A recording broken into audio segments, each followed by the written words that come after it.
नमस्कार दोस्तों, स्वागत है आपके अपने YouTube channel study with Dhananjay Mishra पर। दोस्तों, अपार दुख के साथ इस वीडियो को बनाना पड़ रहा है कि छात्रों के लाख कोशिश के बावजूद भी जो शासन में बैठे लोग हैं और जो आयोग के कर्मचारी और अधिकारी गण हैं, ये बिल्कुल छात्रों के जो मुद्दे हैं उस पर निष्क्रिय हैं।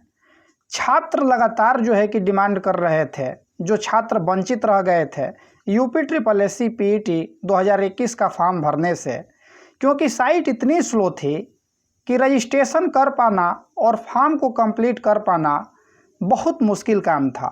जो छात्र इसमें सफल हो गए उनको तो लग रहा है कि बहुत अच्छा अवसर है और बहुत ही आसानी से सब कुछ हो जाता है, लेकिन लाख कोशिश के बावजूद भी जो छात्र इससे वंचित रह गए उनके ऊपर क्या बीत रहा है, उनके कष्ट को कोई समझने वाला नहीं है।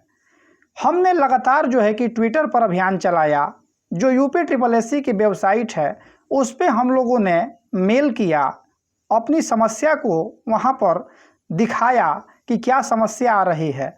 उसके बाद भी जो आयोग के कर्मचारी और अधिकारी गण हैं, जिनके एक निर्णय से लाखों छात्रों का उम्मीद टूट गया, उनका एक सपना टूट गया, आगे आने वाले समय में उनका एक अवसर छिन गया, इसकी कल्पना किसी को नहीं है। जो शासन में बैठे लोग हैं और जो आयोग के अधिकारी और कर्मचारी हैं, वो बिल्कुल छात्रों के मुद्दों पर निष्क्रिय हैं।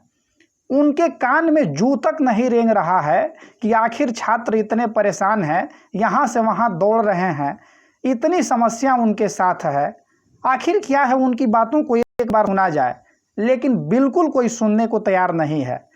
जितने भी शिक्षा जगत के जाने माने प्रतिष्ठित शिक्षकगण हैं, उनसे भी हमने संपर्क साधने का प्रयास किया, लेकिन वहां से भी छात्रों के मुद्दे पर कोई गंभीरता नहीं देखने को मिला और न ही इसको किसी ने गंभीरतापूर्वक लिया और इस मुद्दे को उठाया। तमाम कोशिश के बावजूद ये परिणाम निकल के आया कि 28 तारीख तक उम्मीद थी छात्रों का कि जो संशोधन की तिथि है, हो सकता है कि फॉर्म रीओपन हो जाए, लेकिन बिल्कुल नहीं हुआ और इससे लाखों की संख्या में छात्र वंचित रह गए। जो छात्र वंचित रह गए हैं, जरूर उनके मन में कष्ट है और कहीं ना कहीं ये व्याकुलता का भाव है कि अब जो आगे आने वाली वैकेंसी है उससे वो वंचित रह जाएंगे, और ये स्वाभाविक भी है कि होना चाहिए। लेकिन इससे आप सबको एक सीख लेना चाहिए कि अब जो भी फॉर्म आता है, आप समय से का जैसे स्टार्ट होता है आप लोग उसको भर दीजिए, क्योंकि अगर कोई भी बात बिगड़ जाती है तो कोई सुनने को तैयार नहीं है। सबको अपनी लगी है, सब अपने हित की बात कर रहे हैं, लेकिन छात्रों की समस्या क्या है, उसका निस्तारण कैसे किया जाए, उनके हितों के संरक्षण की बात कैसे की जाए, उनका भविष्य क्या है, उनको रोजगार कैसे दिलाया जाए, इसके बारे में कोई चिंतन मनन करने के लिए तैयार नहीं है। चाहे वो आयोग के लोग हों या शासन में बैठे लोग हों। शासन में जो लोग बैठे हैं उनकी तो जो क्या भूमिका है छात्रों के प्रति और सोचने का रवैया है, वो तो बिल्कुल स्पष्ट है। आप देख रहे हैं कितनी निष्क्रियता है रोजगार को लेके, छात्रों के भविष्य को लेकर।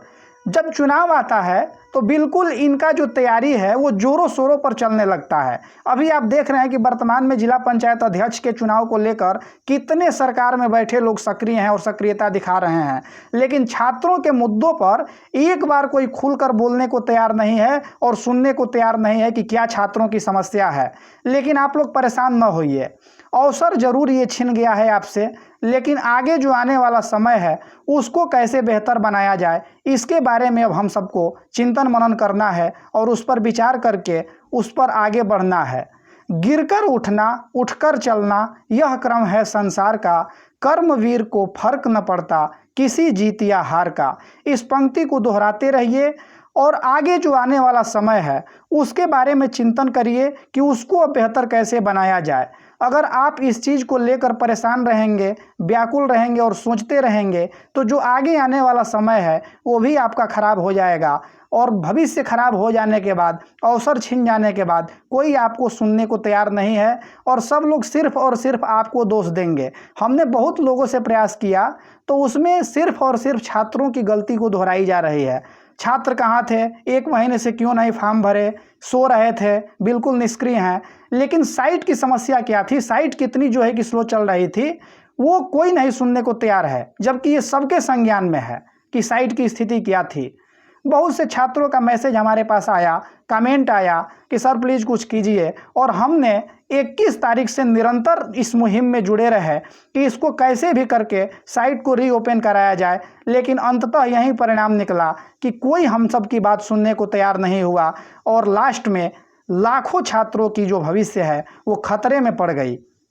तो आप खुद सोचिए कि अगर काम बिगड़ जाता है, बात बिगड़ जाता है, तो कोई आपका सुनने को तैयार नहीं है। तो इसलिए आप सचेत रहिए, और जो हमने पंक्ति दोहराया इसको आधार बनाकर कि गिरकर उठना, उठकर चलना, यह क्रम है संसार का, कर्मवीर को फर्क न पड़ता किसी जीत या हार का।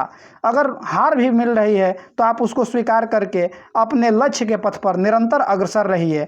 हमारी शुभकामना है कि आगे आने वाला जो समय है वो बेहतर होगा, आपके हित में होगा।